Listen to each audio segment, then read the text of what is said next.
Most of us grow up internalizing a very specific set of rules about how to be a good person. Don't be needy, never impose. If you have a problem, figure it out yourself. We learn early on that keeping our needs invisible is the best way to avoid being a burden. Imagine two people start a new job in the same week. Person A walks in determined to be entirely self-reliant. She doesn't ask where the printer paper is, and she doesn't ping a colleague when her laptop crashes. Person B takes the opposite approach. She walks up to the colleague at the next desk and asks for help logging into the shared drive. 6 months later, Person A is highly capable, but zero connections form around her. By quietly handling every problem alone and refusing help, she remains a solitary point on the board.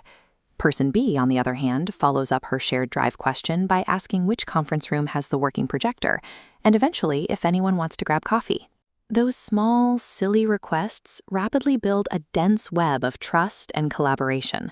We try to be the easy friend, the low-maintenance partner, the colleague nobody complains about. We say yes to everything and ask for nothing. And then we wonder why our friendships feel polite but strangely distant. We often treat our independence like a shield, thinking it protects the people around us from our needs. In reality, that shield usually creates the very distance we're trying to avoid, leaving those around us with no clear way to reach in. In 1736, Benjamin Franklin had a problem. A wealthy, well-educated, and highly eloquent man in the Pennsylvania legislature had made it his quiet mission to block every motion Franklin tried to pass. Franklin could have sent a gift. He could have written a flattering letter. He did neither. Instead, he wrote a short note asking the legislator for a favor, to borrow a rare book from the man-to-private library. The book arrived within a week. Franklin returned it 7 days later with a thank you note. The next time they met in the legislative hall, the man who had spent months refusing to look at Franklin walked across the room and started a conversation. They remained close friends for the rest of their lives. Franklin discovered a massive loophole in human behavior. We assume we should do favors for people to make them like us.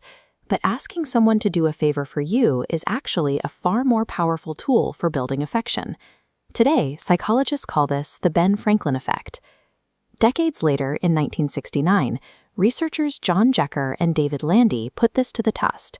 They invited college students to a trivia contest, where winners were awarded actual cash prizes. After the contest ended, the researchers added a twist. The lead experimenter intercepted a specific group of the winners and asked them a personal favor. He explained that he was running low on his own money and asked if they would mind returning their cash prize.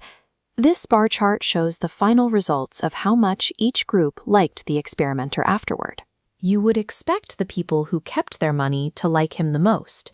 Instead, the liking score spikes highest specifically for the group that had to awkwardly hand their cash back as a personal favor. The engine driving these results is a deeply wired survival mechanism called cognitive dissonance. When actions and feelings clash, your brain experiences discomfort. You helped someone, but don't care about them. Because your brain cannot undo the action, it rewrites the emotion to resolve the tension.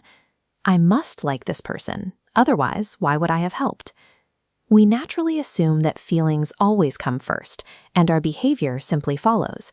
But the wiring runs in both directions. Sometimes affection is the retroactive consequence of having proven to ourselves that someone was worth helping. Requesting a small favor signals that you value someone's expertise or presence. It reinforces their importance in your life, turning a moment of need into a moment of mutual recognition. Think about the people you would actually call at midnight in a crisis. Almost without exception, they are not the people you treat with pristine, distant politeness. They are the people you have been a little messy around, the ones who have covered a shift for you or picked you up from the airport.